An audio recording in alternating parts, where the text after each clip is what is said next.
Sir मी आज म्हणजे ज्यावेळेस मी इथं आलो आणि सगळं आता पाहतोय म्हणजे तुमच्यासोबत बसलो आहे आणि बोलतो आहे, हे थोडंसं स्वप्न होते माझ्यासाठी तरी.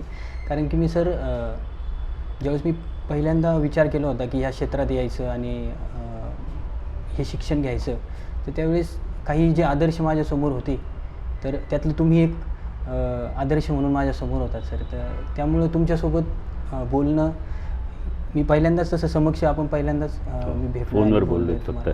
तर त्यामुळे थोडंसं मी आतून भारावून गेलो आहे सर, स्वतःला कंट्रोल करतो आहे. पण ते थोडंसं जर काही चुकलं तर बोलण्यातून तर सांभाळून घ्या फक्त.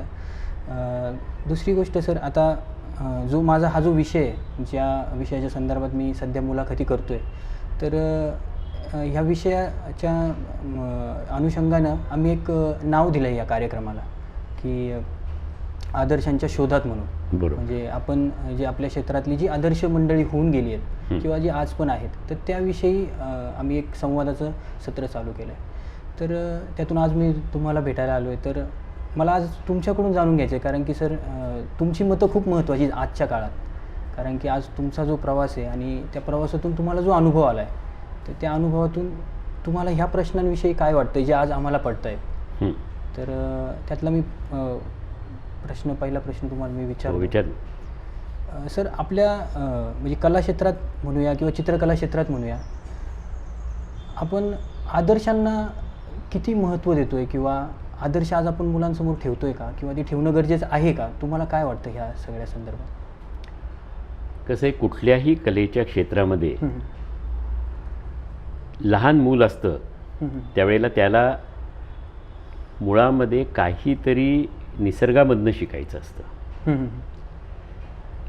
आपण प्रत्येकजण जन्माला येतो तेव्हा लहान मुलंच असतो. बरोबर. त्यामुळे प्रत्येकजण ह्या प्रक्रियेमधनं जातो आणि जो विषय निवडतो त्या विषयामध्ये अधिक चांगल्या पद्धतीने कुणी केलेलं आहे, हो, अशी जी मंडळी असतात ते आदर्श असतात. बरोबर. आता यात कसं आहे की आदर्श नको असं म्हणणारी एक बंडखोर चळवळ दुसऱ्या महायुद्धानंतर झालेली होती. बरोबर. पण भारतीय परंपरेमध्ये अशा प्रकारची चळवळ झालेली नाही.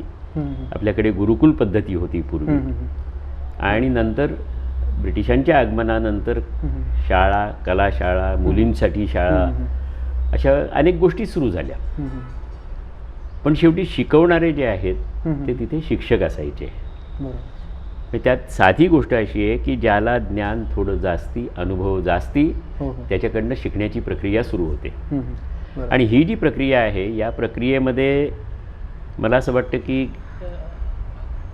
गैर काय त्यात. बरोबर. म्हणजे समजा लहान मूल अडखळतं, पडतं, तर त्याला बोटाला धरून आई चालायला शिकवते. नंतर मग त्याला तो गाडा आणून देतात, त्याला धरून ते चालतं. मग ते हळूहळू धावायला लागतं.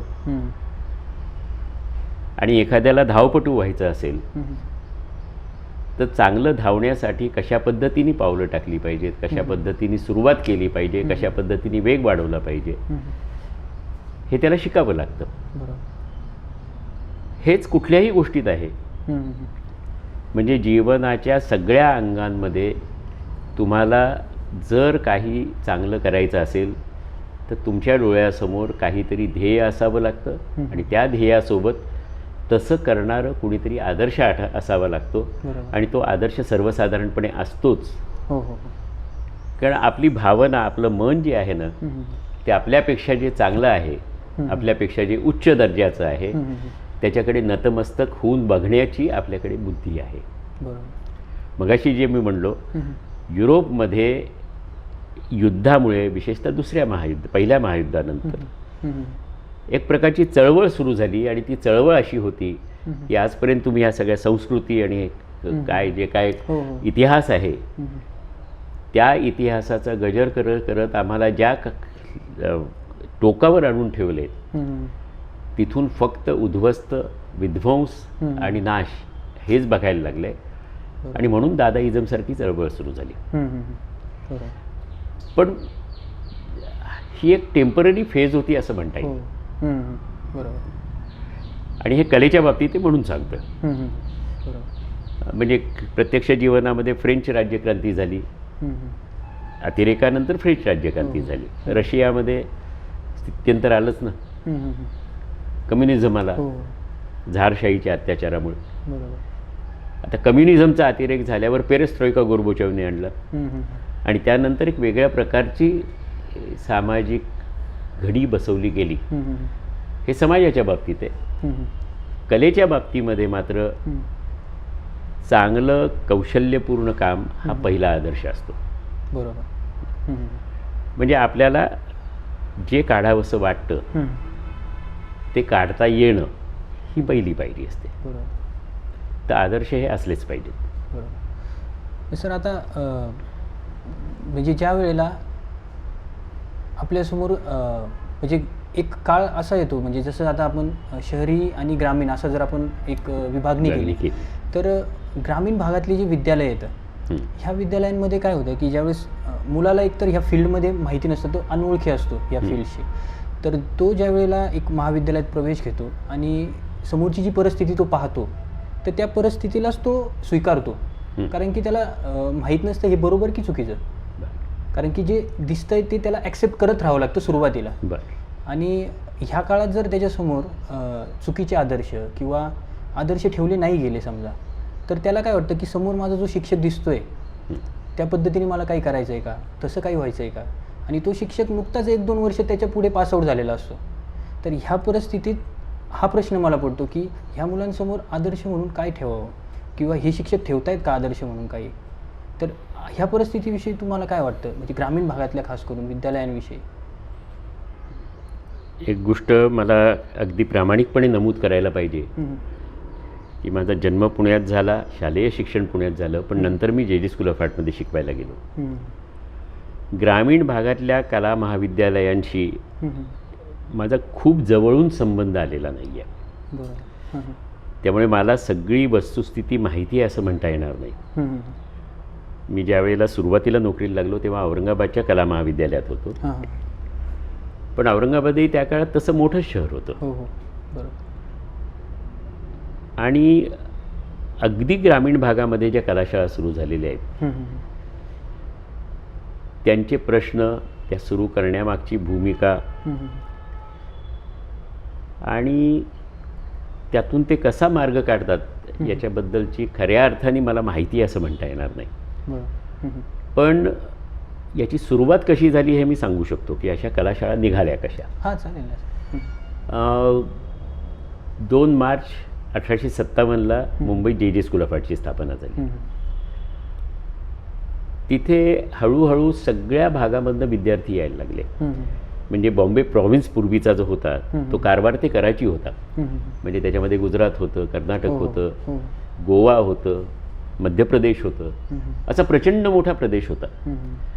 तर त्या भागामधले विद्यार्थी हे यायचे जे स्कूल ऑफ आर्टमध्ये शिकायला. आणि ते शिकल्यानंतर आपापल्या गावी जाऊन किंवा ते ज्या शहरात राहायचे त्या ठिकाणी जायचे आणि त्यांनी आर्ट स्कूल सुरू केलेली आहेत. त्याची अगदी ठळक उदाहरणं म्हणजे देवळालीकर, त्यांनी इंदूरला सुरू केलेलं. दत्तोबा दळवी त्यांनी कोल्हापूरला सुरू केलं.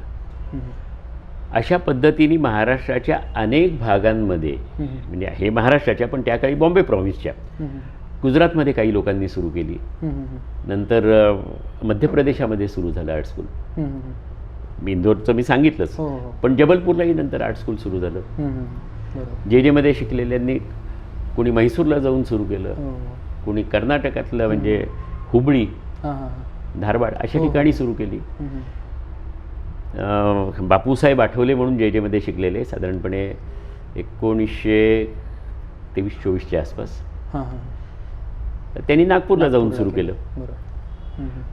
तर ही प्रक्रिया झाली, पण ती गावं मोठी होती. आता आर्ट स्कूलची संख्या 200च्या वर आहे. मला एक्झॅक्ट आकडा आठवत नाही आहे, पण 210, 12, 13 अशी काहीतरी संख्या आहे. आणि गावोगावी आर्ट स्कूल आहेत आणि एकाच गावामध्ये 2-2, 3-3 आहेत छोट्या गावात. आज पुण्यामध्ये जर बघितलं तर पुण्यामध्ये अभिनव कला महाविद्यालय हे पुरमांनी सुरू केलं. पुरमांचं हे सुरू होण्याआधी काही क्लासेस होते आणि त्या क्लासमधनं शिक्षण घेऊन पुणं तर खूप मोठं शहर झालं. मालवणसारख्या ठिकाणी पेडणेकर मास्तरांचा क्लास होता आणि पेडणेकरांचे विद्यार्थी म्हणजे मालवणमधले चित्रकलेची आवड असणारे ते पेडणेकरांकडनं शिक्षण घ्यायचे आणि JDSमध्ये परीक्षेला बसायचे. आज परिस्थिती अशी आहे की अगदी सातारासारख्या शहरातही मला वाटतं 2 आर्ट स्कूल आहेत. असं वाटतंय मला निश्चित माहीत नाही, पण त्या भागामध्ये 2 आर्ट स्कूल आहेत. कोल्हापूरमध्ये 3 किंवा 4 आहेत. तर ही आर्ट स्कूल काढण्यामागे हेतू काय आणि खरोखरी कला शिकून चित्रकार होण्याची मनीषा असणारे असे एवढी मुलं आहेत का, हा मला आज प्रश्न पडतो. बरं, अभ्यासात बरा नसेल, पूर्वी असं होतं JJमध्ये ॲडमिशन घ्यायला गणितात चांगला नसेल, अभ्यासात बरा नसेल तर पाठवा JJला, पण त्याच्याबरोबर चित्रकलेची आवड असायची आणि तिथे निदान काही कौशल्य असणारे, निदान म्हणजे तिथले अगदी कमी दर्जाच्या शिक्षकांचं सुद्धा काम उत्तम असायचं आणि उत्तम दर्जाचे काम करणारे होतेच ना. म्हणजे जर शिक्षकांची परंपरा बघितली तर धुरंधर, त्रिंदाद असे शिक्षक होते, तासकर होते, चुडेकर होते, त्यानंतर नगरकर होते, ज्यांनी एक कला चळवळ सुरू केली 1920च्या दरम्यान. आणि हळूहळू ही परंपरा काहीशी कमी होतीये का अशी शंका येते शिक्षकांच्या बाबतीत. आज शिक्षकांना पगार भरपूर आहे, ज्यांना ग्रँट आहे त्या कॉलेजेसमध्ये पगार प्रचंड आहे, पण अत्यंत मनापासून आणि कळकळीने शिकवणारे विद्यार्थी किती, म्हणजे शिकवणारे शिक्षक आणि विद्यार्थी या दोन्हींच्याही प्रमाणाबद्दल एकदा खरोखरी संशोधन करायला पाहिजे असं मला वाटतं. कारण कसं आहे की समजा तुम्ही सायन्सला गेलात तर तुम्हाला सायन्सचे सगळ्या सब्जेक्टमध्ये उत्तम मार्क मिळवावेच लागतात. तुम्ही डॉक्टर व्हायचं ठरवलं तर तुम्हाला उत्तम प्रकारचं वैद्यकीय ज्ञान असणंच आवश्यक आहे. तसंच कुठलीही कला असो त्याच्यामध्ये त्या विषयाबद्दल सखोल ज्ञान, ते कौशल्य आणि ते काम करण्याची जी काय एक पद्धत आहे किंवा काम करण्याचं जे माध्यम आहे त्या माध्यमाची किमान चांगली माहिती असली पाहिजे. आज या बाबतीमध्ये भावना व्यक्त करणं या नावाखाली जे काही चालू आहे तो गोंधळ आहे. डॉक्टरला जसं व्यवस्थित तपासता आलं पाहिजे, रोगनिदान करता आलं पाहिजे आणि त्याच्यावर उपचार करता आले पाहिजेत, म्हणजे ते इंजेक्शनपासून ऑपरेशनपर्यंत असो. एखादी जखम झाली असेल गंभीर तर टाके घालणं असो, स्पेशलाइज झाल्यात ब्रँच, तसंच चित्रकाराला किमान काहीतरी येणं आवश्यक आहे. म्हणजे मला खरोखरी काही वेळा असं जे शिक्षणामधनं सांगितलं जातं ते बघून वाईट वाटतं की माझ्या काळातही चित्रकलेचं शिक्षण घेणारा मुलगा घरामध्ये आईने जर सांगितलं की आपल्या घरी गणपती येणार आहे, तू डेकोरेशन कर, तर आर्ट स्कूलचा मुलगा डेकोरेशन करायला मागे म्हणजे करायचा नाही किंवा तो टाळायचा. हे वाईट आहे ना. आणि हेच अत्यंत गरीब घरामधली मुलं ती उत्साहाने करायची. म्हणजे आर्ट स्कूलला नसणारे पण करतात, पण आपण आर्ट स्कूलला आहोत तर आपण काय अगदी आपल्याला शिंग आली का. म्हणजे सौंदर्य हे जीवनाच्या कुठल्याही भागामध्ये घालणं हे कलावंताचं काम आहे. गायकांनी समजा गायन शिकणारा मुलगा आहे तर त्यांनी तालासुरामध्ये आरती म्हणणं ही पहिली घरामधली सुरुवात आहे. तू गाण्यात काय मैफिली मारायच्या त्या मार, पण घरामध्ये जर आरती म्हणायची असेल तर त्यांनी तालासुरात म्हणलीच पाहिजे. त्यावेळेला पळून जाता कामा नये, हे कमी दर्जाचं आहे म्हणता कामा नये. आणि इथे सगळी गडबड सुरू झालेली आहे. आम्ही म्हणजे वेगळ्या पातळीवरचे हा जो काय समज होतो तुम्ही शेवटी समाजाचाच भाग आहात. बरोबर. आणि त्यामुळे तुम्हाला हे सगळं समजून घेऊन पुढे जायला पाहिजे. हम्म, हम्म. आणि ते समजून घेण्यामध्ये कुठेतरी गडबड होते, ते सांगण्यामध्ये गडबड होते, आणि त्यामुळे आपण समाजापासून वेगळे पडतो. बरोबर. व्हॅन गॉगचं उदाहरण दिलं जातं, पण व्हॅन गॉग हे एखादं उदाहरण आहे. हम्म, हम्म. आणि अपवाद म्हणून काही अशी उदाहरणं असतात, पण ते आदर्श नसतात. त्यांचं जीवन हे आदर्श नसतं, त्यांचा ध्यास हा आदर्श असतो. हम्म, हम्म. व्हॅन गॉगचं उदाहरण घ्यायचं हम्म, तर मग मायकेल एंजेलो का नको? हम्म. बरोबर. आलंच ना. बरोबर. मग मायकेल एंजेलो ज्या वेळेला म्हणतो हम्म, त्यावेळेला ग्रीक आणि रोमन स्कल्प्टर होते, त्यांचं काय? भारतामध्ये प्रचंड काम केलेलं आहे, कैलाससारखं मंदिर निर्माण करणं, हम्म. वरून खोदत येणं, बरोबर. आणि त्याच्यामधलं स्थापत्य, त्याच्यामधल्या मूर्ती, त्यातलं सौंदर्य, लालित्य, अजिंठ्यामधलं चित्राचं काम, बरोबर. हे काही कलेचं काम नाही आहे. आणि कला ही जीवनाचा भाग असते याची जाणीव ठेवून जर पुढे गेलं बरोबर. तर काही प्रश्न सोपे होतात. हम्म. आज परिस्थिती अशी आहे की अशा पद्धतीने विचार करणारी माणसंच राहिलेली नाही आहेत. प्रत्येकाला काहीतरी एकदम पटकन झेंडा लावायचा आहे. आज विद्यार्थ्यांनाही म्हणजे समजून घेण्यापेक्षा हम्म. माझा अनुभव असा आहे की आम्ही मराठीमध्ये एन्सायक्लोपीडिया केला हम्म. आणि त्यानंतर इंग्रजीमध्ये केला. हा इथेच आहे एन्सायक्लोपीडिया. हो. हम्म. हा आत्ता केलेला आहे. हम्म. 2015मध्ये काम सुरू केले हम्म.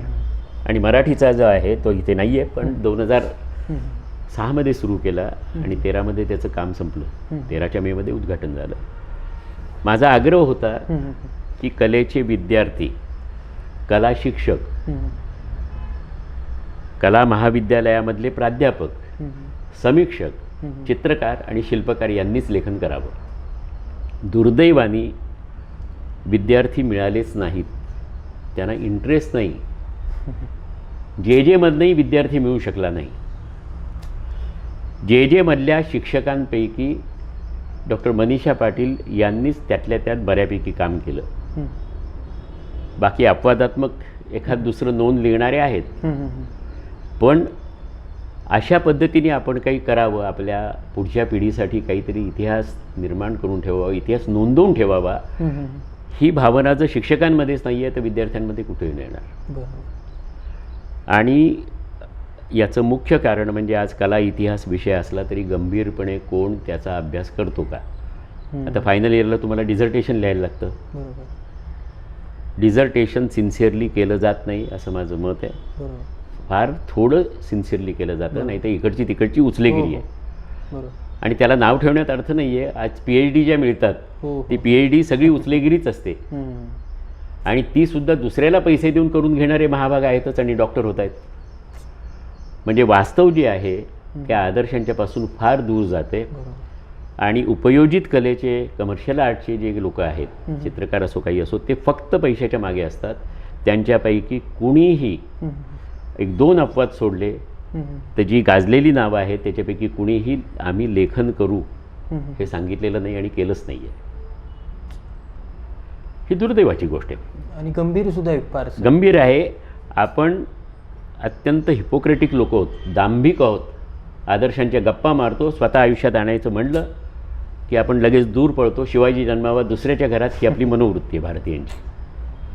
आणि त्याला छेद दिला पाहिजे. बरोबर. आणि तो छेद देण्यासाठी तुम्ही सृजनतर्फे हे जे काही ॲक्टिव्हिटी करताय त्याच्याबद्दल तुमचं अभिनंदन. सर, म्हणजे ज्या वेळेला आपण म्हणजे जसं तुम्ही म्हटलात की आदर्शांच्या विषयी बोलणं आणि ती प्रत्यक्षात अनुकरण करणं त्या गोष्टीचं किंवा ती आपल्या आयुष्यात उतरवणं ही खूप कठीण गोष्ट आहे. पण मला कायम असं वाटतं की जी काही जुनी मंडळी होती, जुनी म्हणजे जी म्हणजे मी पण थोडीशी काही लोक जी पाहिली, जसे मला शिकवायला शेकटकर सर होते, मी केळकर सरांविषयी ज्यावेळेस वाचलं ऐकलं तर त्यावेळेस असं वाटतं की ह्या लोकांनी ज्या पद्धतीने विद्यार्थी घडवले, म्हणजे रजा पॅरिसला गेले, 40 वर्षे तिकडे राहिले, पण ते केळकर सरांना विसरू नाही शकले. पत्रांमधून म्हणा किंवा त्यांना भेटणं म्हणा, ह्या सगळ्या गोष्टी होत राहिल्या. तो हा जो गुरु एक त्या विद्यार्थ्यांवर जो प्रभाव पाडायचा, आज त्या पद्धतीचे गुरु विद्यार्थ्यांवर, कारण की जसं मी केळकर सरांच्या विषयी वाचलं ना, तर त्यात ते सांगतायत की रजा ज्यावेळेस माझ्याकडे भेटेल आले त्यावेळेस असे नव्हते जे आज ते आहेत. कारण की माझ्या भेटीनंतर, आमच्या बोलण्यानंतर त्यांच्यामध्ये खूप बदल होत गेला. तर म्हणजे एक गुरु त्या विद्यार्थ्याला कसा बदलत घेऊन जातो आणि एक नवीन वाटेला कसा लावतो किंवा एक नवीन मार्ग कसा दाखवतो आणि पुढे विद्यार्थी तो त्याची वाटचाल कशा पद्धतीने करतो. तर ह्यासाठी गुरुचं एक खूप महत्त्वाचं स्थान आहे आपल्या क्षेत्रामध्ये. बरोबर. तर तुम्हाला काय वाटतं सर की गुरु म्हणून आजची परिस्थिती, कालची कशी परिस्थिती होती, आज काय आहे आणि याचं भविष्य कसं दिसतंय तुम्हाला? इतर क्षेत्र म्हणजे संगीत, नृत्य, नाट्य, हो टू सम एक्सटेंट सिनेमा, पण हो हो संगीत आणि नृत्यामध्ये तर गुरु परंपरा अगदी ठाम आहे. हो ती ब्रिटिशांच्या राजवटीनंतरही बदलू शकलेली नाही आहे. बरोबर बरोबर. तिथे गुरुच्या हाताखाली शिक्षण घेणं आणि गुरुच्या प्रभावामधून बाहेर पडून स्वतःचं काहीतरी करून दाखवणं अशा पद्धतीनेच वाटचाल होते. बरोबर आणि जे हे करू शकतात ते यशस्वी कलावंत होतात. बरोबर. कारण नक्कल करणारे आणि अस्सल करणारे याच्यामध्ये प्रचंड फरक असतो. बरोबर नक्कल ही नक्कल असते आणि अस्सल हे अस्सल असतं. बरोबर. आणि अस्सल जे आहे तेच जगामध्ये गाजू शकतं, समाजाला आवडू शकतं. म्हणजे सामान्य लोकांना त्यातून मान डोलवाविषयी वाटते. आणि जे तज्ज्ञ असतात, जे अभ्यासक असतात, त्यांना वा म्हणावंसं वाटतं. तर अशा पद्धतीचं ह्या दोन क्षेत्रामध्ये आहे. चित्रशिल्पकलेच्या क्षेत्रामध्ये मात्र सुदैवानी का दुर्दैवानी हा पुन्हा वादाचा प्रश्न आहे किंवा विचार करण्याचा प्रश्न आहे, संशोधनाचा प्रश्न आहे की चित्रकलेच्या क्षेत्रामध्ये ही परंपरा पुढे चाललेली दिसत नाही. आणि विशेषतः 1936 नंतर, म्हणजे बॉम्बे स्कूलच्या संदर्भात जर म्हटलं तर 1936 नंतर ही परंपरा खंडित होऊन एक वेगळ्या प्रकारचा, मी इतिहासाचा अभ्यासक म्हणून सांगतो, ते चांगलं वाईट असं मी अजिबात म्हणत नाही आहे, त्याच्याबद्दल मी नंतर बोलीन, की एखादी कला चळवळ सुरू होणं हा जो भाग आहे हा म्हणजे देशाच्या कला शिक्षण परंपरेत आधुनिक काळामध्ये ब्रिटिशांच्या राजवटीत जो झाला त्याचे बंगालमध्ये पडसाद उमटले. ते E.B. हॅवेल हे 1896 मध्ये कलकत्ता स्कूल ऑफ आर्टचे प्रिन्सिपल झाले आणि त्यांनी तिथले ग्रीक आणि रोमन पुतळे सगळे हटवले. आणि त्यांचा असा आग्रह होता की इथे भारतीयत्व असं असलं पाहिजे, पाश्चिमात्य जगामध्ये जे चालतं तसंच इथल्या मुलांनी शिकावं आणि तसंच काढावं हे योग्य नाही आहे. आणि E.B. हॅवेल यांनी त्या दृष्टीने ते पुतळे हटवले आणि त्यांना अनेक भारतीय विद्वानांची साथ मिळाली. त्यात काही इतिहास संशोधक होते, भगिनी निवेदितांसारख्या विवेकानंदांच्या सहकारी होत्या, अभिनिंद्रनाथ टागोरांसारख्या एका उत्तम चित्रकाराला त्यांनी तिथे शिकवायला आणलं आणि त्यांच्याकडे सगळी सूत्र सोपवली. याच पद्धतीचं मुंबईमध्ये जे घडलं ते सॉलोमन यांच्या काळामध्ये 1919 मध्ये सॉलोमन हे जे स्कूल ऑफ आर्टचे प्रिन्सिपल झाले आणि त्यानंतर 1920 पासून त्यांनी म्युरल क्लास सुरू केला, न्यूड क्लास सुरू केला आणि त्याच्यामधून एक वेगळ्या पद्धतीची विचारधारा सुरू झाली किंवा कला चळवळ सुरू झाली. त्याला बॉम्बे रिवायवलिस्ट स्कूल म्हणतात. दुर्दैवाने त्याच्याबद्दल फारशी माहितीच उपलब्ध नाही आहे. माझं लवकरच पुस्तक येईल त्याच्यावर. पण त्याचं कारण असं की त्या कला चळवळीचे अनुयायीसुद्धा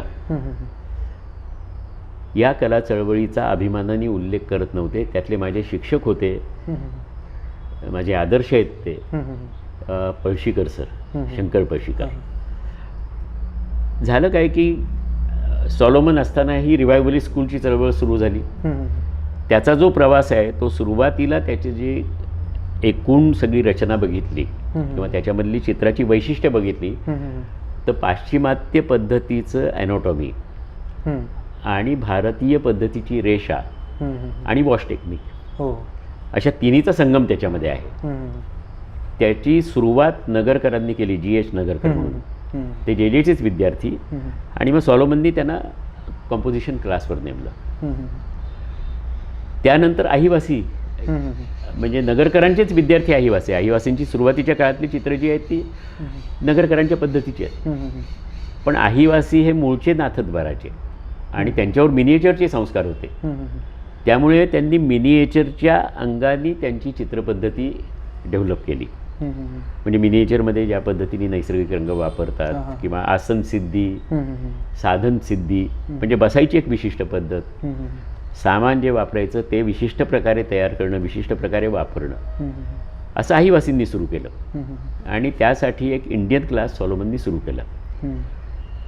या 2 प्रकारचं शिक्षण जे मधले विद्यार्थी घ्यायला लागले आणि त्या विद्यार्थ्यांच्या कामामधनं पुढे जे काही डेव्हलप झालं त्या दोन्हीचं कॉम्बिनेशनही काही ठिकाणी दिसतं. वॉश आणखीन ओपेक किंवा मिनिएचरचं टेक्निक, त्यातून डिस्टॉर्शनला दिशा मिळाली आणि हळूहळू ते डिस्टॉर्शन ॲब्स्ट्रॅक्शनकडे गेलं असं एक माझं काय म्हणतील निरीक्षण आहे. आता आपण परत मूळ विषयाकडे येऊ. आपल्याला मुळामध्ये या ज्या सगळ्या कला चळवळी आहेत त्याच्यामध्ये आदर्श होतेच. नगरकरांच्या क्लासमध्ये नगरकर आदर्श, धुरंधरांच्या क्लासमध्ये धुरंधर आदर्श, आणि शिक्षक हा आदर्श पूर्वीपासून असतो.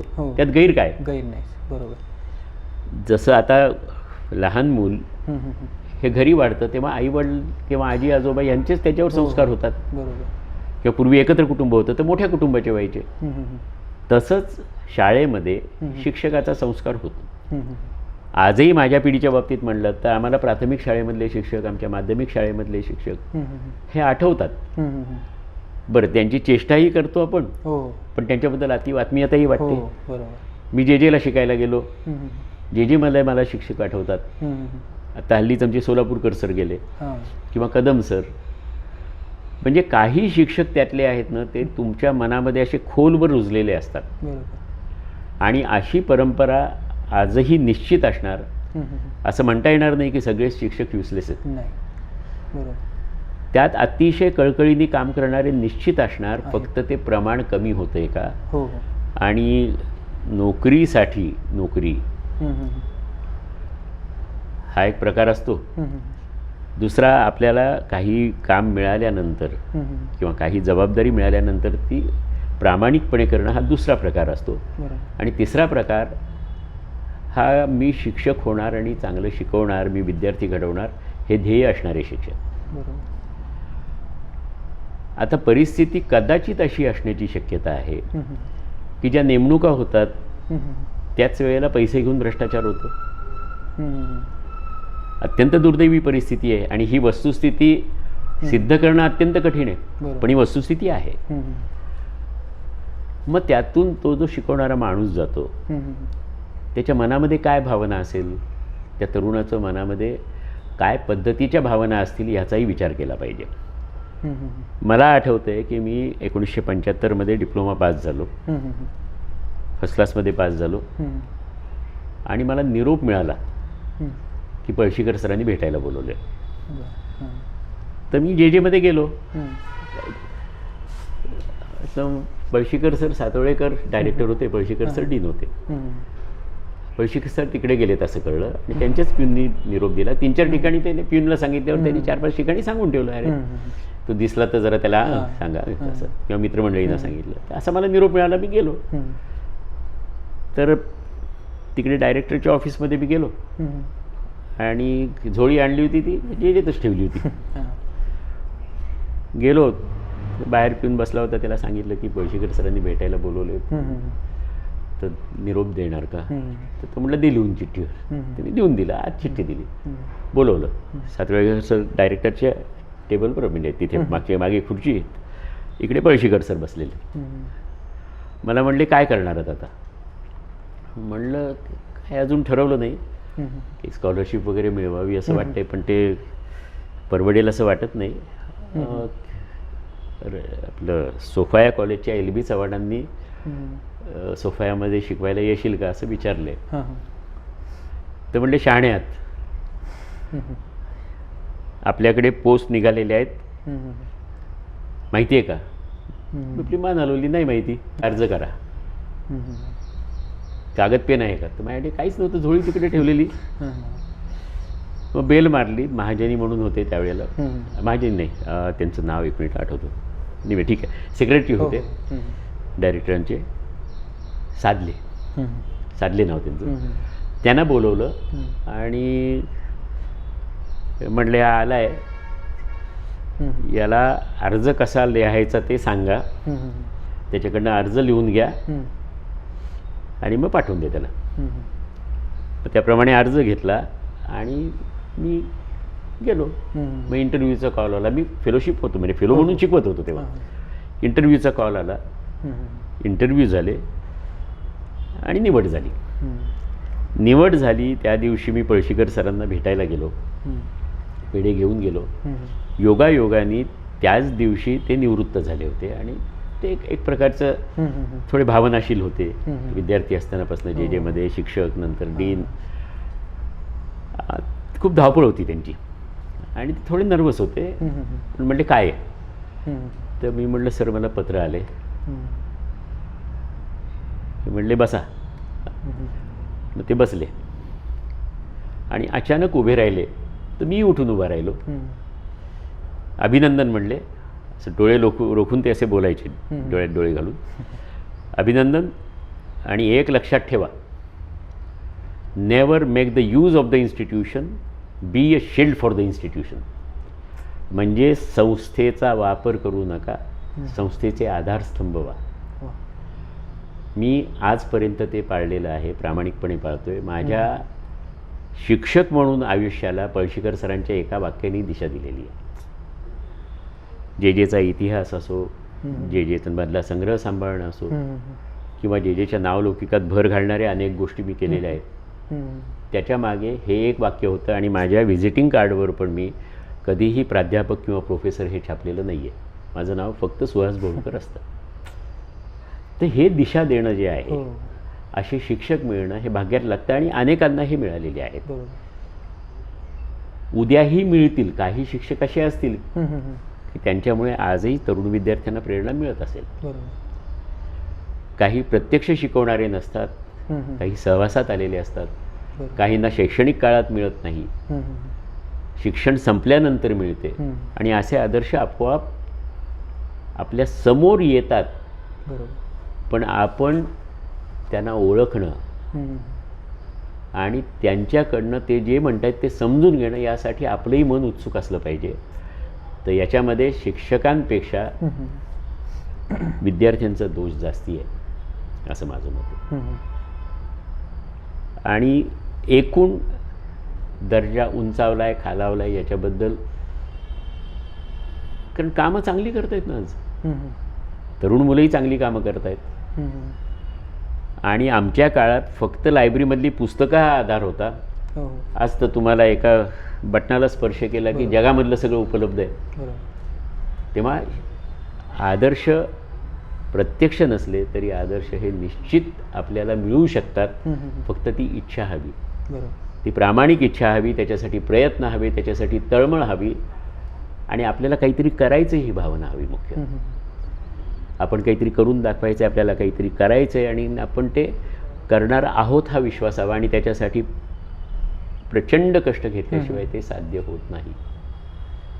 आणि मग ते कष्ट कुठल्याही प्रकारचे असले तरी करावे लागतात. त्याची तयारी ठेवली तर ते निश्चित होऊ शकतं. अजून एक उदाहरण सांगतो, 1-2 उदाहरणं सांगतो. मगाशी जो विषय बोललो त्या संदर्भातली.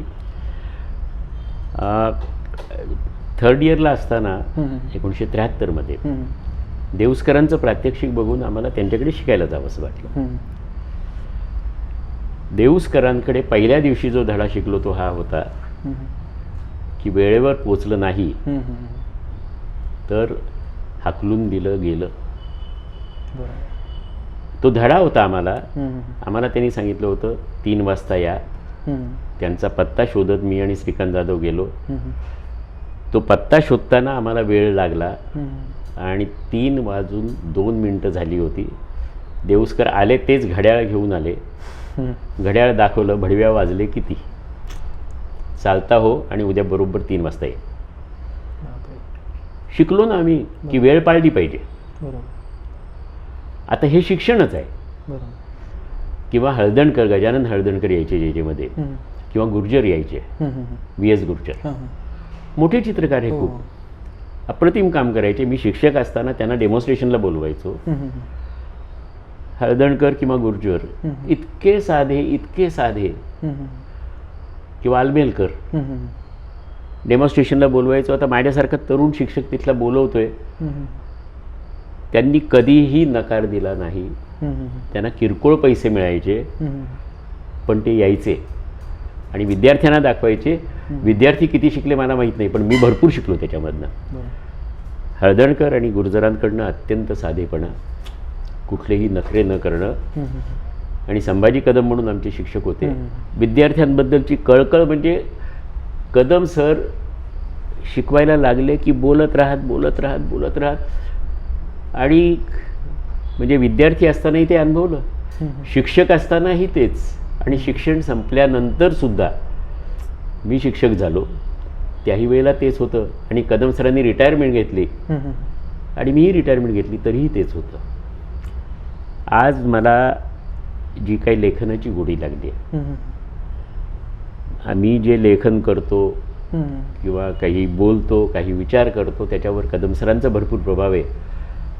आणि त्यानंतर बाबूराव सडवेलकरांचा. हम्म, ते कला संचालक होते. बरोबर. त्यांनी मला जे मधला जुना चित्रसंग्रह 1976 साली सांभाळण्यासाठी, म्हणजे मला सांगितलं की हे तू बघायचं आहेस. हम्म, मी उत्साहाने ते काम करायला लागलो. हम्म, आणि ते मी निवृत्त होईपर्यंत करत होतो नव्हे, आजही माझं त्याच्यावर लक्ष असतं. हम्म, आणि त्या कलासंग्रहामधनं मला जी इतिहासाची गोडी निर्माण झाली, हम्म, त्याच्याचमुळे मी हे एन्सायक्लोपीडिया करू शकलो. बरोबर. कारण भारतामध्ये अशा पद्धतीचा प्रकल्प पहिल्यांदा झालेला आहे. बरोबर. महाराष्ट्राच्या चित्रशिल्पकलेवरचा कोश आहे. हम्म, आणि मराठीतला असो किंवा इंग्रजीतला असो, हा आपल्या देशामधला पहिला प्रयत्न आहे. बरोबर. आणि त्यामागे ह्या अनेकांची प्रेरणा आहे. भैयासाहेब ओंकार हम्म, स्वतः प्रदर्शनाला जायचे, कुणीही प्रदर्शन भरो, हम्म, ते प्रदर्शनाला जायचे, हम्म. त्याच्यावर लिहायचे, हम्म, सकाळमध्ये नेऊन द्यायचे, त्याच्यावर छापून यायचं. भैयासाहेब ओंकारांना काय त्याच्यामधनं मिळायचं? काही नाही, ते काय वृत्तपत्राचं किरकोळ मानधन. हम्म, पण अरे आपल्याकडे प्रदर्शन भरवतोय, लोकांना कळलं पाहिजे, लोकांनी चित्र बघितली पाहिजेत, बरोबर. या हेतूने ते करायचे. बरोबर. आणि ती जी त्यांची तळमळ होती, किंवा मला त्यांनी बालपणी जे काय मार्गदर्शन दिलं, अनेकांनी दिलं. हम्म, तर माझे वडील घेऊन जायचे लहानपणी. हम्म, एकही चित्रकार असा नसेल हम्म, महाराष्ट्रामधला की मी लहानपणी भेटलेलो नाही आहे. बरोबर. म्हणजे अगदी पुण्यातले भैयासाहेब ओंकार, गणा जाधव, श्रीधर फडणीस, हम्म, खटावकर, डेंगळे यांच्यापासून ते अगदी बेंद्रे, हम्म, रामकुमार, आंबेडकर, सातवळेकर सर, पळशीकर सर, अनेकांना मी भेटलेलो आहे लहानपणीच. बरोबर. आणि त्यावेळेला नकळत झालेले ते संस्कार आहेत. हम्म, म्हणजे आपण ज्यांच्या सहवासात जातो त्यांच्याकडनं आपल्याकडे जर बुद्धी असेल तर आपल्याला काहीतरी निश्चित शिकायला मिळतं. बरोबर. तेव्हा पहिली आपली भूमिका, विद्यार्थ्याची भूमिका, हम्म, ही अत्यंत सेन्सिटिव्ह अशी असली पाहिजे, बरोबर. अतिशय संवेदनशील अशी असली पाहिजे. हम्म, भले काही वेळेला मतभिन्नताही असू शकते, बरोबर. पण मतभिन्नता आपली कळण्यासाठी सुद्धा आपण त्याच्याकडे लक्ष देणं, ऐकणं, हम्म, ते फार चांगल्या पद्धतीने त्याकडे बघणं. हम्म, म्हणजे समजा आपल्याला विचार पटला नाही म्हणून पटकन लाथ मारून निघून जायचं नसतं. बरोबर. तर हे जे आहे हे अत्यंत महत्त्वाचं आहे. बरोबर. आज शहरामधलं शिक्षण आणि खेड्यामधलं शिक्षण हा तुझा जो प्रश्न होता, हम्म, तर दोन्ही बाजूंनी फायदे तोटे आहेत. हम्म, छोट्या गावातल्या मुलाला निसर्ग हम्म, अनुभवता येतो. बरोबर. मुंबई पुण्यासारख्या शहरात निसर्ग अनुभवता येत नाही. बरोबर. तर तिथे निसर्गही शिकवू शकतो. बरोबर. आणि शहरामधल्या मुलाला कदाचित जास्ती सुखसोयी आहेत, हम्म, गॅलरीज आहेत, हम्म, म्युझियम्स आहेत, प्रदर्शनं होतात, याचा फायदा होतो. बरोबर.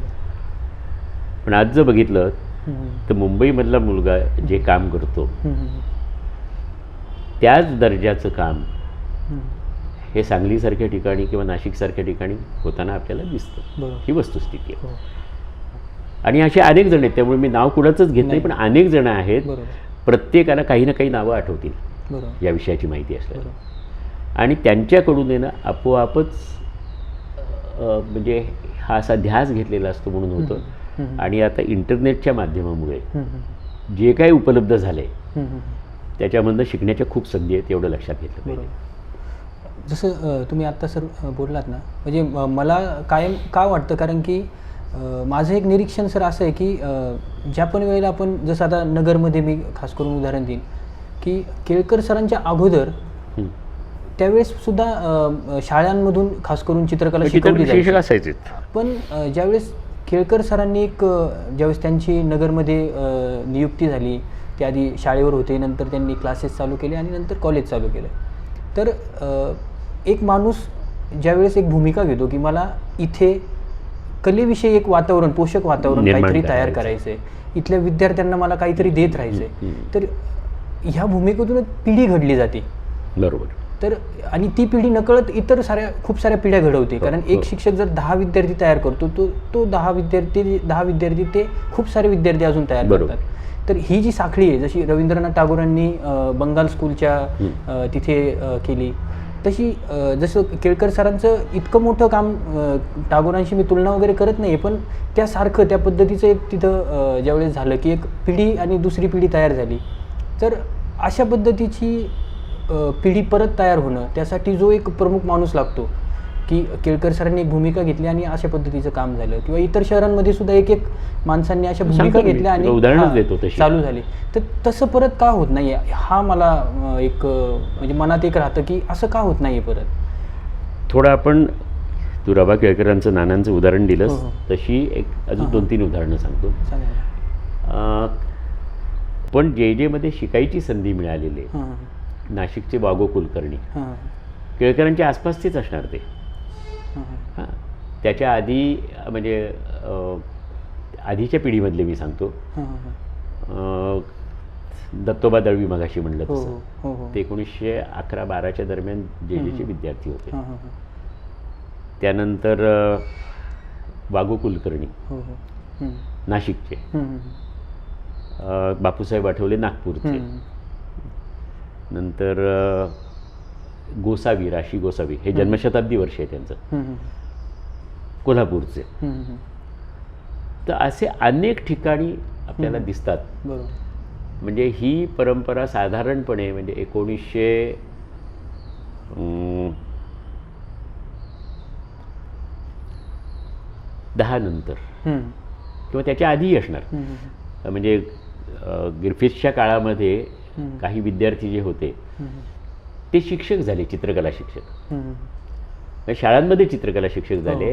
आणि नंतरच्या काळामध्ये मग आर्ट स्कूल सुरू करायला सुरुवात झाली. म्हणजे काहीतरी आधी वातावरण निर्मिती व्हावी या दृष्टीने प्रयत्न करणारे त्या काळामध्ये खूप लोक झालेले आहेत. म्हणजे ही आता आपण एक सहज आठवलेली 7-8 नावं झाली. तर असे चेट्टी म्हणून एक होते, त्यांनी हुबळीला सुरू केलं. नंतर मुंबईमध्ये सुरू केलेले SM पंडित आलमेलकर यांचे गुरु नाव आठवेल तर ते दंडवती मठ, GS दंडवती मठ, त्यांनी नूतन कला मंदिर, ते आणखीन त्यांचे काही सहकारी होते, त्यांनी नूतन कला मंदिर सुरू केलं. तर हे कलेचं वातावरण निर्माण होण्यासाठी स्वतः कलेची आवड असणारे आणि ही कला लोकांपर्यंत पोचत नाही याची तळमळ असणारी जी मंडळी होती ना, तशी मंडळी कमी झाली आहेत की काय, किंवा त्यांना समाजातर्फे प्रोत्साहन मिळतं की नाही, असेही काही प्रश्न आहेत. म्हणजे आता थोडं झालंय असं की एकंदर हे सगळं व्यवसायाच्या दिशेने गेल्यामुळे शिक्षण सम्राट आर्ट स्कूल काढतात आणि तिथे माणसं नेमली जातात. म्हणजे चित्रकारांची नेमणूक होते. आता त्यात आर्थिक प्रश्न जे आहेत त्याच्याबद्दल वस्तुस्थिती माहिती नसल्यामुळे भाष्य करणं कठीण आहे. पण एकूण मला असं वाटतं की ती तळमळ असणारे विद्यार्थी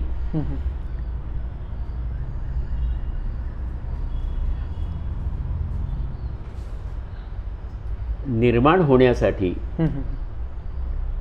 त्यांच्यापेक्षा जास्ती तळमळ असणारे, त्यांच्यापेक्षा जास्ती ध्यास असणारे आणि त्यासाठी वाटेल ते करायची तयारी असणारे अशी ज्येष्ठ मंडळी कमी होत आहेत की काय? हो, बरोबर. हा एक प्रश्न आहे निश्चितच. आता मान्यता हवी, तर अमुक गोष्टी हव्या, तमुक गोष्टी हव्या असं. पूर्वी तो शिक्षक किंवा गुरु जिथे राहायचा तिथेच क्लास चालायचा. बरोबर बरोबर. कदाचित काहीतरी देवळाची जागा असेल, हो, काही हॉल असेल, बरोबर. तिथेही क्लास चालायचे. बरोबर आज सगळे निकष बदललेले आहेत बरोबर आणि ते अयोग्य आहे असं माझं म्हणणं अजिबात नाही आहे. बरोबर. पण निकष बदलून इमारत आहे, पण त्या इमारतीमध्ये प्रेरणा देण्याचं सामर्थ्य असणाऱ्या व्यक्ती कमी होत आहेत का, हा एक प्रश्न आहे. बरोबर आणि याच्यावर थोडा अभ्यास करावा लागेल. बरोबर. एक मध्ये प्रयत्न केला होता. बडोद्याहून काहीतरी असा प्रयत्न झाला होता आणि माधव इमारते यांनी महाराष्ट्रामधल्या बऱ्याच आर्ट स्कूलचा दौरा केला आणि त्यांनी त्याची निरीक्षणं जी आहेत ती नोंदवून पाठवली होती. आणि त्याचं काहीतरी पुस्तक इंग्रजीत आलं आहे आणि मराठीत येणार आहे असं ऐकतोय. तर त्याच्यामध्ये प्रत्यक्ष अभ्यास केलेला माणूस आहे. हो हो. तर हवं तर एकदा फोनवर बोलून घे, मी नंबर देतो, सांगू शकतील ते. मी त्यांचा फोटो दाखवून तुला थोडंसं काहीतरी त्यात घालता येईल. चालेल चालेल. कारण माझा या विषयावर अभ्यास नाही आहे तेवढा. त्यामुळे कसं आहे की मी उगाचच काहीतरी सांगणं, पण मला जे बाहेरून दिसतंय किंवा माझा जो काय अल्प अनुभव आहे त्या अनुभवाच्या आधारावर ही माझी निरीक्षण आहे. सर, जसं आपण म्हणजे आता तुम्ही जसं बाकीच्या विषयांवर बोललात, मी पाहिलं की चित्रकलेच्या विषयावर, चित्रकला इतिहासावर तुम्ही खूप सारी पुस्तकं लिहिली आहेत, खूप सारे कॅटलॉग्स आले आहेत तुमचे. तर जसं मी तुम्हाला सुरुवातीला पण म्हणलं की आपली जी चित्रकला क्षेत्रातली जी विद्यार्थी आहेत यांना सुरुवातीच्या काळात खास करून, म्हणजे ज्यावेळेस त्यांना आपण एक त्यांचं कौशल्य त्यांना आपण शिकवत असतो कॉलेजमध्ये, तर कदाचित मला वैयक्तिक माझा असा अनुभव आहे की ह्या कौशल्याने कधी कधी एक अहंकार जागा होण्याची पण एक शक्यता असते. तर ह्या काळात जर वाचन खूप चांगलं असेल, मुलांकडे जर चांगली पुस्तकं असतील किंवा वाचनाबरोबर इतर काही जर गोष्टी जर मिळत असतील, कारण आत्ता टेक्नॉलॉजी खूप सारी पुढं गेली आहे, तर पुस्तकांचीच गरज आहे असं नाही, पण ह्या सगळ्यातून सुद्धा दोन्ही बाजूनी ज्यावेळेस त्या मुलांना एक गोष्ट मिळते, म्हणजे आपण जसं तुम्ही म्हणालात की कला संस्कार जो म्हणूयात आपण की ह्या पद्धतीने जर आपण करू शकलो मुलांवर, तर त्यासाठी महाविद्यालयांमध्ये आज पुस्तकं आहेत का, जी ग्रामीण भागातली महाविद्यालय आहेत खास करून? कारण की शहरातली जी मोठमोठी महाविद्यालय आहेत त्यांच्या खूप साऱ्या मोठमोठ्या लायब्ररी आहेत, युनिव्हर्सिटीजमध्ये आहेत आणि कॉलेजांच्या पण आहेत, पण जे ग्रामीण भागातले विद्यार्थी खास करून, जे कारण की सर हा काळ खूप मोठा आहे. जर फाउंडेशन, ATD, GDAT हा 6 वर्षाचा 5 वर्षाचा काळ होतो खास करून. तर ह्या 5 वर्षाचा जो काळ आहे, ह्या 5 वर्षात जर त्या मुलांना चांगलं वाचायला मिळालं, चांगल्या लोकांशी बोलायला मिळालं, चांगल्या लोकांविषयी त्यांना माहिती झाली किंवा कला इतिहासाची माहिती जरी झाली, तर ह्या सगळ्या गोष्टीतून नकळत त्या विद्यार्थ्यांवर खूप सारे संस्कार होतात. तर हा जो काळ आहे ना, हा खूप वायला जातो असं मला वाटतं, कारण की त्या सुरुवातीच्या काळात त्या विद्यार्थ्यांवर त्या सगळ्या गोष्टी मिळतच नाही आहेत. तर ह्याविषयी तुम्हाला काय वाटतंय? मला वस्तुस्थिती माहिती नाही, पण जे मध्ये सुद्धा मी शिकत असताना आणि त्यानंतर लायब्ररीमध्ये जाणारी मुलं फार कमी होती. बरोबर. समजा तिथे नसेल, म्हणजे लायब्ररीत पुस्तकं असावीत हे मला मान्यच आहे, पण काही वेळेला शिक्षकालाच ज्ञान नसतं. मला सांगणारे काही शिक्षक असे होते की लायब्ररीत जा आणि आत शिरल्यावर उजव्या बाजूला 3ऱ्या कपाटात 2ऱ्या कप्प्यामध्ये अमुक अमुक पुस्तक आहे असं सांगणारे शिक्षक होते. आणि मीही त्याच तालमीत तयार झाल्यामुळे जे जे मधल्या लायब्ररीमध्ये मी ह्याच पद्धतीने पुस्तक शोधू शकत होतो. पण आज परिस्थिती अशी आहे की जे जेच्या लायब्ररीचं सगळी मॉडर्न टेक्नॉलॉजी आणि कॉम्प्युटरची सिस्टम येऊनही आजपर्यंत अशा पद्धतीचं झालेलं नाही आहे. म्हणजे लायब्ररी सिस्टीमनी पुस्तकं लावणं. बरोबर. पूर्वी विषयानुसार असायची. हो. Indian, western, portrait, landscape, composition, aesthetics, history of art. आज जे जेमध्ये परिस्थिती अशी आहे की मी पुस्तक जर शोधायला गेलो, संग्रह प्रचंड आहे, पण पुस्तक शोधायला गेलो तर वस्तुस्थिती ही आहे की पुस्तक कुठे आहे हे कळत नाही, लायब्ररियनला सांगता येत नाही. आणि त्याचं कारण एवढंच आहे की तिथल्या कुणा शिक्षकांनी मला माहिती नाही, पण त्यांनी असं सांगितलं की मुलांची क्रिएटिव्हिटी वाढावी, मुलांची शोधक वृत्ती वाढावी, म्हणून ही अशा पद्धतीने लायब्ररी सिस्टीमनी पुस्तकं लावायची नाहीत असा निर्णय घेतला. हे मी स्वतः ऐकलेलं उत्तर आहे लायब्ररियनकडनं. जे जेमध्ये वरती एक लायब्ररी होती, आहे म्हणजे अजून, ती कित्येक वर्षात उघडलेली नाही आहे. ऐतिहासिक ठेवा आहे तिथे. मी शिक्षक असताना तिथे जाऊन बसायचो. एक उदाहरण सांगतो. सांगली, सातारा, कराड भागातला एक चित्रकार होता आणि तो भैयासाहेब ओंकारांकडे मला भेटला होता. म्हणजे मला नाही, तो भैयासाहेबांना भेटायला. मी लहान होतो, शाळेमध्ये होतो. तर खेड्यामध्ये कामं मिळत नाहीत. चित्रकलेला कामं कशी मिळणार? पूर्वी तर फारच भयंकर परिस्थिती आहे. म्हणजे माझ्या लहानपणी, म्हणजे 62-63 सालची गोष्ट असेल. आता बघ किती वर्ष झाली. ती 63 म्हणजे ही 70, 30, 37, 47, 57, 58 वर्ष झाली. पण मला अजूनही आठवते ते. तो तरुण चित्रकार श्रद्धेने भैयासाहेबांना भेटायला आला आणि भैयासाहेबांनी सांगितलं की तिथेच काहीतरी प्रयत्न करा ना तुम्ही, गावात मिळणार काहीतरी, पोर्ट्रेट करा.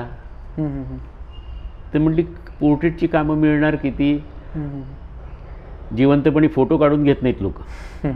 खरंच अशी अवस्था होती की फोटो काढल्यावर मरतो अशी पूर्वी समज होता, पण तो वृद्ध मंडळींमध्ये होता.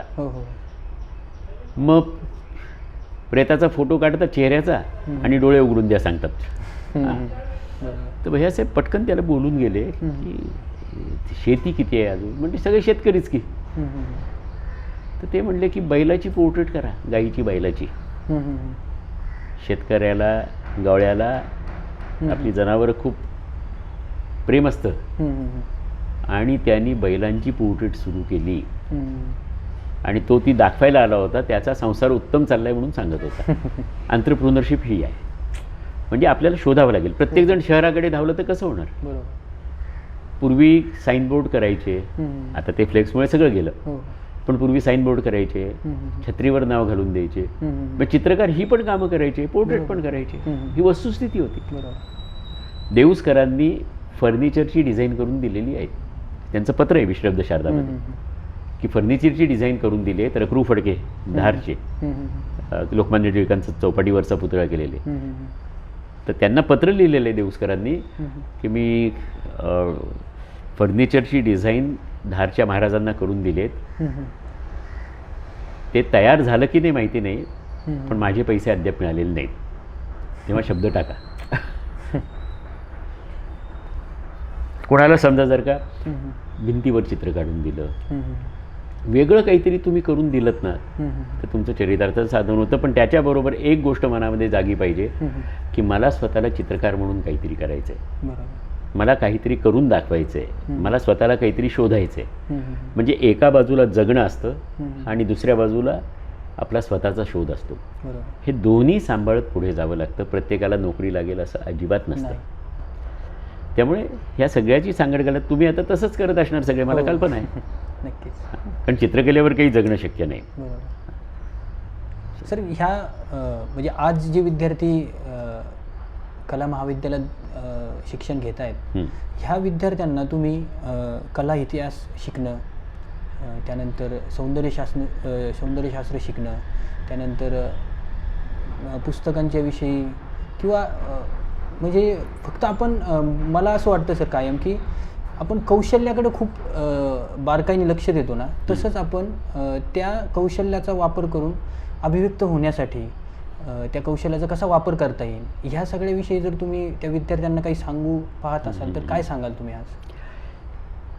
वाचन हे वृत्तपत्रापासून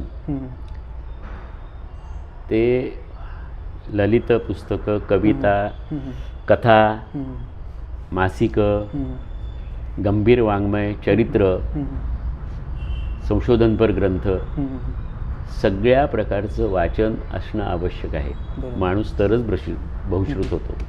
वाचाल तर वाचाल असं वचन आहे. बरं, त्यात आपल्याला काय आवडतं त्याचं सखोल वाचन करावं, पण निदान थोडं तरी वाचन हवं ना. आज चित्रकलेचे विद्यार्थी चित्रकलेवरचीच पुस्तकं वाचत नसतील तर उपयोग काय आहे? आणि म्हणूनच तर मग चुकीची स्टेटमेंट करतात. ज्या काही मुलाखती चालू आहेत सध्या त्यात काही चुकीची स्टेटमेंट आल्याचं दिसतंय. म्हणजे त्याच्यामधनं दिशा दाखवण्याऐवजी गोंधळ करण्याचं काम होते की काय. आणि हळूहळू हे करताना आपल्याला पुढे आपल्या आयुष्याची दिशा सापडते. म्हणजे मी लेखन जे सुरू केलं ते फार उशिरा सुरू केलं. जेत असताना मी फारसं लेखन करायचो नाही, गाईड करायचो, पण मी स्वतः लेखन करत नव्हतो. 2005 त्याच्या आधी मी केळकर म्युझियमची म्युरल केली, तो अनुभव लिहिला. 2005 मी माझा स्वतःचाच अनुभव लिहिला. नानाजी देशमुखांसाठी मी चित्रकूटला प्रकल्प केला होता, रामदर्शन एक अनुभव. आणि त्याच्या आधी मी फ्लोट केले होते दिल्लीचे रिपब्लिक डे परेडचे, त्याच्यावर लिहिलं होतं. पण 2005 पासून माझं सातत्याने लेखन सुरू आहे. दिवाळी अंकात यायला लागलं, त्याला एवढा प्रतिसाद मिळाला की दीपावलीचे संपादक अशोक कोठावळे, दलालांनी सुरू केलेला दीपावली, त्याचे संपादक अशोक कोठावळे, त्यांनी मला सांगितलं की बहुळकर तुम्ही लिहाल तेवढे वर्ष दीपावलीमध्ये पहिला लेख तुमचा. कारण त्याला प्रतिसादच प्रचंड मिळाला. त्यामुळे मी सातत्याने लिहित गेलो. मग त्याच्यामध्ये दुसरा लेख होता माझा, तो चित्रकार मेल्यानंतर. म्हणजे मी जे काम करत होतो चित्रकलेच्या संदर्भात, म्हणजे एखादा चित्रकार गेल्यानंतर बाबूराव सडविलकरांनी योजना केलेली की त्या चित्रकाराची चित्र आणायची, त्याला श्रद्धांजली म्हणून प्रदर्शनात लावायची, आणि त्यानंतर 5 किंवा 10,000 रुपये गव्हर्नमेंटकडनं सँक्शन होतील त्याप्रमाणे त्यातली एक थोडी निवडक चित्र विकत घ्यायची आणि डायरेक्टरेटमध्ये ठेवायची. म्हणजे महाराष्ट्र शासनाचा कलासंग्रह होईल. बरोबर. त्यासाठी त्यांनी मला अनेक वेळा सांगितलं, काही वेळा राजाध्यक्षांना सांगितलं. MG राजाध्यक्ष अप्लाइड आर्टचे डीन होते. पण बऱ्याच वेळा मी चित्रकलेच्या संदर्भात असा गेलो आणि मी जे काय अनुभवलं ते भयंकर होतं. त्यातला एक अनुभव सांगतो. चित्रकार VS गुर्जर ते गेले आणि त्यानंतर स्मशानात आम्ही गेलो, चंदनवाडी मरीन लाईनची त्या स्मशानात गेलो. आणि तिथे सगळं झाल्यानंतर, म्हणजे दहनविधी झाल्यानंतर बाबूरावांनी त्यांच्या पुतण्याची माझी ओळख करून दिली आणि म्हटलं हे तुमच्याकडे येतील आणि गुर्जरांची चित्र द्या त्यांना.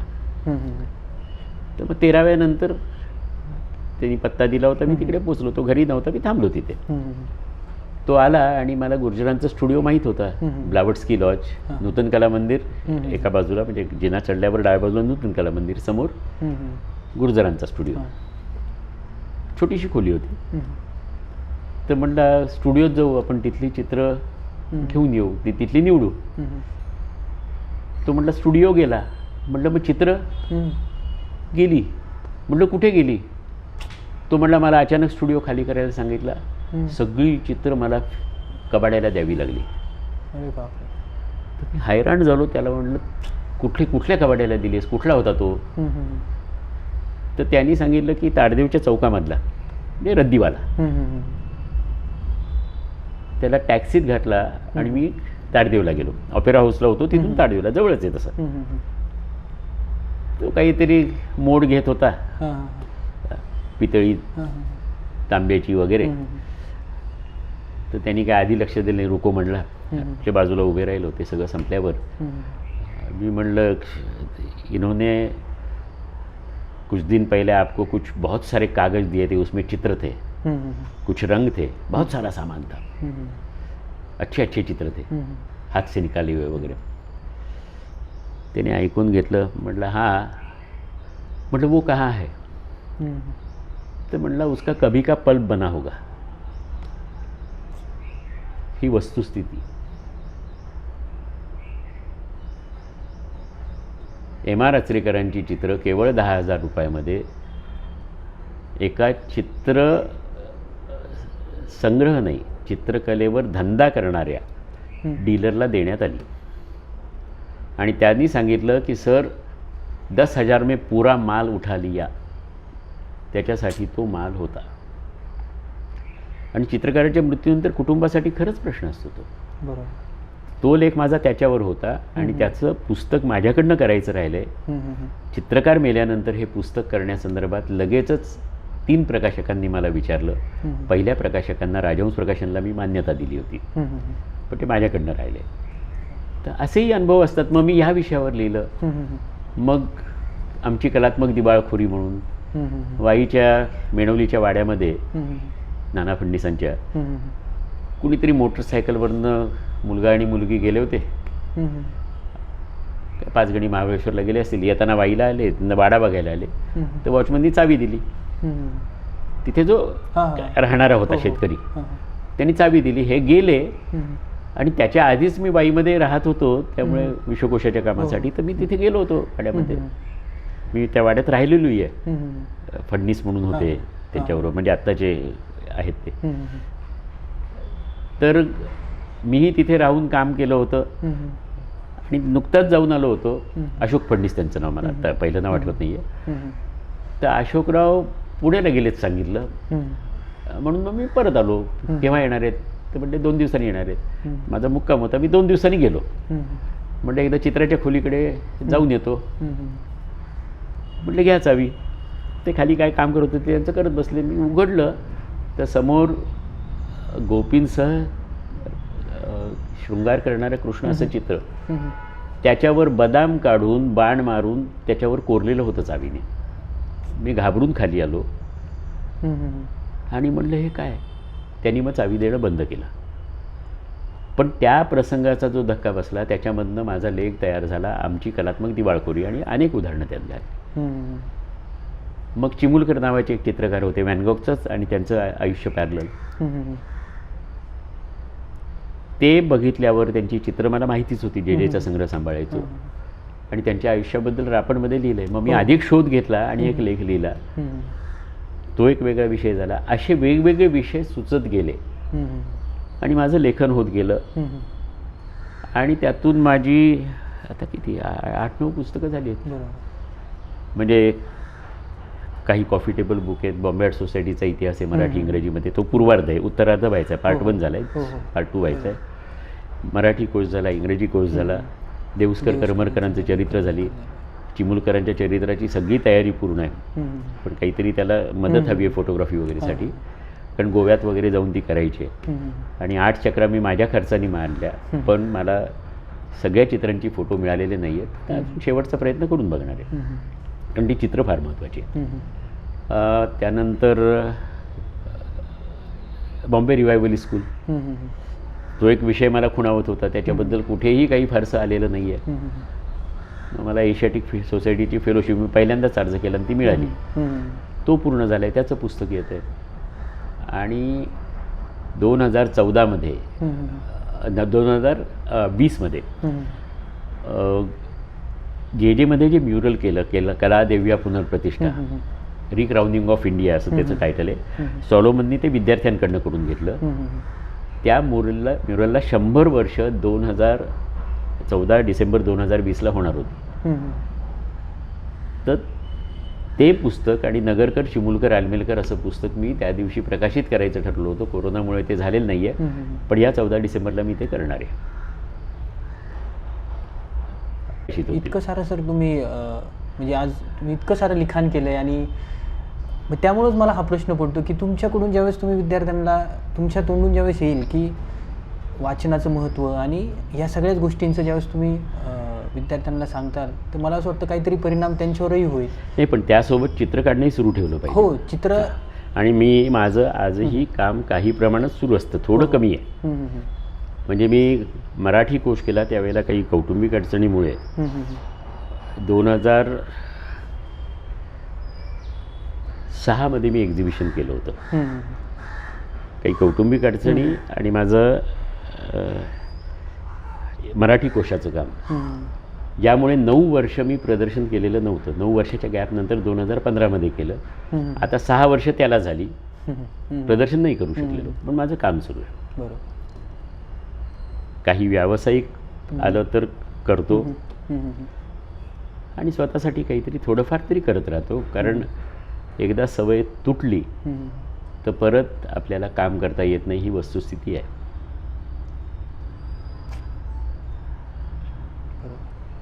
तर एका बाजूला आपला व्यासंग वाढवला पाहिजे, अभ्यास वाढवला पाहिजे, वाचन वाढवलं पाहिजे, स्वतःची पर्सनॅलिटी डेव्हलप केली पाहिजे, आणि त्याबरोबर चित्र काढणं हे आपण चित्र काढू तेव्हा आपण चित्रच काढू शकतो, दुसरं काय करू शकतो तेही केलं पाहिजे. आणि बऱ्याच वेळा असं होतं की काहीतरी निमित्त सांगून, कारण आता आकर्षणं खूप आहेत. मोबाईलवर वेळ किती घालवतो, व्हॉट्सअपवर किती घालवतो, ते इंटरनेटवरचे काहीतरी काय हल्लीचे नाच असतात ते बघण्यात किती घालवतो, याचं स्वतःच आत्मपरीक्षण केलं पाहिजे. तरुण मुलं पोर्नोग्राफिक फिल्म्स बघत बसतात, वस्तुस्थिती आहे. आपल्याला काहीतरी करायचं असेल तर अशा सहज उपलब्ध असणाऱ्या सोप्या गोष्टींचा त्याग केल्याशिवाय ते मिळणं अशक्य आहे. आणि आईवडिलांची तुमचं शिक्षण केल्यावर तुम्ही कमावत्या वयाचे झाल्यावर अपेक्षा असणारच ना. समजा त्यावेळेला नोकरी आहे, अपेक्षा पूर्ण झाल्या, आईवडिलांच्या अपेक्षा पूर्ण केल्या, पुढे लग्न आहे, मुलं बाळ आहेत, म्हणजे आपण एक प्रकारे आयुष्यात असे सतत अडकत जात असतो. पण त्यातून मार्ग काढणं, काहीतरी चांगलं करून दाखवणं, याच्यामध्ये पुरुषार्थ आहे. आणि त्याचा जर ध्यास घेतला, त्यासाठी जर तळमळ असेल आतून, तर थोडं का विना निश्चित करता येतं. चांगले पेपर मिळत नाहीत म्हणून मी वॉटर कलर करत नाही असं सांगितलं जायचं मधल्या एका काळात. तर मी त्यावेळेला असं कुणीतरी मला बोलल्यावर मी म्हटलं, अरे पेन्सिल आणि कागद आहे ना, वॉटर कलर नाही, पेन्सिलनी काम कर, ऑइलनी कर, ऑइल परवडत नाही. म्हणून मग पेन्सिल कागद आहेच की. बरं, कागदावर तुला पेन वापरता येईल, बॉलपेन वापरता येईल, पेन्सिल वापरता येईल, चारकोल वापरता येईल, सगळी स्वस्त माध्यम. त्याच्यामध्ये बघ, शेवटी काम करायची मनात इच्छा हवी, ती तळमळ हवी, तो ध्यास हवा.